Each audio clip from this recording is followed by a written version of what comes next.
99.8 et puis jfmlaradio.com. Aujourd'hui, nous recevons dans nos studios donc le R2L, le club de rugby de Lanester, en compagnie des jeunes de moins de 13 ans du club et en compagnie également de Michael et Vincent, qui sont deux éducateurs du club. Bonjour à tous les deux et bonjour à tous. Bonjour. Bonjour Jean-Michel. Alors, on va donc présenter le club de Lanester, le R2L. Est-ce que, Michael, tu peux nous donner quelques repères historiques ? Oui, alors le club de Lanester a ouvert ses portes, l'école de rugby a ouvert ses portes en 1983. Donc c'était les 30 ans l'année dernière. Donc n'a cessé de grandir, qui est à l'origine un club issu de la scission avec quelques joueurs de Lorient, pas mal de gens du sud-ouest. Et donc ça a ouvert les portes de l'école de rugby donc en 83. Après ensuite on a fait une fusion avec le club de Lorient qui a fonctionné pendant 5-6 ans et on est revenu sous l'identité purement lanestérienne depuis 6 ans maintenant et l'objectif du club est de pouvoir former des jeunes qui puissent trouver une école de rugby avec on va dire une formation de qualité et surtout qu'on puisse transmettre nos valeurs auprès du plus grand nombre. Donc voilà, c'est l'objectif principal du club et de l'école de rugby, c'est avant tout de pouvoir partager une passion et en même temps de transmettre des valeurs et de partager des bons moments. Alors tous les deux, vous êtes donc joueurs du club, entraîneur.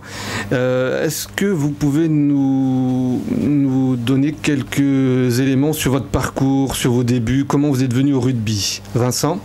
Moi je suis arrivé à l'âge de 5 ans au rugby par l'intermédiaire de mon père qui était joueur aussi sur le pays de Lorient, donc ça fait maintenant 17 ans que je joue. J'ai toujours joué à Lorient, à Lanester, sauf l'année dernière où j'ai fait une expérience dans le sud-ouest peu fructueuse on va dire à cause d'une blessure, et puis l'opportunité a été grande pour revenir à Lanester parce que je suis salarié du club maintenant et donc pour encadrer tout ce qui est jeune, tout ça. Et également joueur de l'équipe première, donc des seniors de Lanester. Michael ?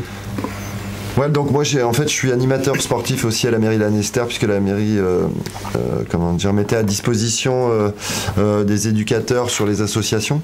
Donc la politique de la ville sur l'aide à l'encadrement sur les associations. Donc ça fait maintenant 19 ans que je suis détaché donc sur le club. Donc j'ai entraîné un peu toutes les catégories et depuis 4 ans j'entraîne aussi les seniors. Donc Vincent est issu de la formation on va dire du pays de Lorient et l'équipe senior actuellement constituée d'à peu près une 60aine de joueurs et constituée à 80 voire 90% de jeunes formés sur le bassin lorientais. Alors, on va venir un petit peu sur le club. Vous parlez beaucoup de formation. C'est vraiment l'ADN de ce club ?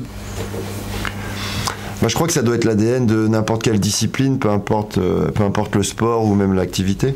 Je pense qu'on est plus ou moins toujours en formation. On a toujours des choses à apprendre, que ce soit des autres, des entraîneurs, peu importe, mais on est toujours un peu en formation. Et nous, l'objectif, c'est de pouvoir aussi, si on forme nos jeunes correctement, c'est qu'après, on va dire sportivement, on aura aussi des résultats qui correspondent à la qualité de la formation. Donc c'est souvent long. Voilà, avec beaucoup d'engagement des bénévoles et aussi des joueurs, mais il faut saluer déjà le travail des bénévoles qui agissent dans les clubs en général et dans le nôtre en particulier, quoi. Alors, les objectifs du R2L pour l'année en cours et pour les années futures, c'est quoi ? Les objectifs, alors il y a des objectifs à moyen terme ou à court terme et à long terme. L'objectif, c'est d'être au meilleur niveau possible. C'est-à-dire, la formation, c'est pour nous une chose, c'est amener chaque joueur à son meilleur niveau. Alors peut-être que certains frôleront l'équipe de France, d'autres peut-être n'iront pas plus loin que les catégories régionales. Mais l'important, c'est de trouver son meilleur niveau et de prendre du plaisir là-dedans. Donc après, les objectifs, ils dépendent surtout de l'investissement des joueurs. Voilà, pour l'équipe senior, où on parle beaucoup plus de compétition, voilà, l'objectif, c'est de remonter à un niveau national, donc au niveau national 3, sur lequel on est resté pendant 5 ans. Et après, chez les jeunes, on va dire que la compétition, c'est pas la priorité. Avant tout, c'est voilà, apprendre à jouer ensemble, apprendre à vivre ensemble, apprendre à partager. Et puis, si on arrive à faire ça, en général, les résultats sportifs, proprement dit, viennent tout seuls. Mais la priorité chez les enfants, c'est pas des titres, c'est vraiment plaisir, perfectionnement, voilà. C'est avant tout la priorité. Donc dans les années futures, avec l'aide de Vincent, donc, qui est donc le salarié du club maintenant, voilà, ça va être le gros challenge, ça va être de développer l'école de rugby, de séduire un maximum d'enfants sur notre pratique. Et on sait qu'elle a des atouts, mais encore faut-il pouvoir y accéder. Et donc développer et puis voilà, faire goûter. Voilà l'objectif. Et éventuellement de remonter à un niveau... Ouais, l'objectif il est de remonter cette année tout de suite. Voilà, on a frôlé, on va dire, les remontées. On a refusé une première montée parce qu'on n'était pas prêt. L'année dernière, c'était juste aussi.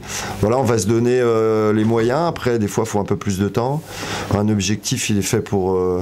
c'est un point de mire. Donc, si on y arrive, eh bien, tant mieux. Si on n'y arrive pas, on va continuer à travailler. Alors, Vincent, tout à l'heure, tu parlais d'une expérience que tu as vue dans le Sud-Ouest. Justement, quel avenir selon toi pour le rugby en Bretagne ? Je pense qu'il est en plein développement. Déjà, grâce à la Coupe du Monde des moins de 20 ans qu'il y a eu à Vannes, il y a eu des licenciés en plus. Après, je pense que c'est vraiment en plein développement. On le voit surtout sur les équipes jeunes. Moi, j'ai intégré cette année la sélection du Morbihan, moins de 14 en tant qu'éducateur.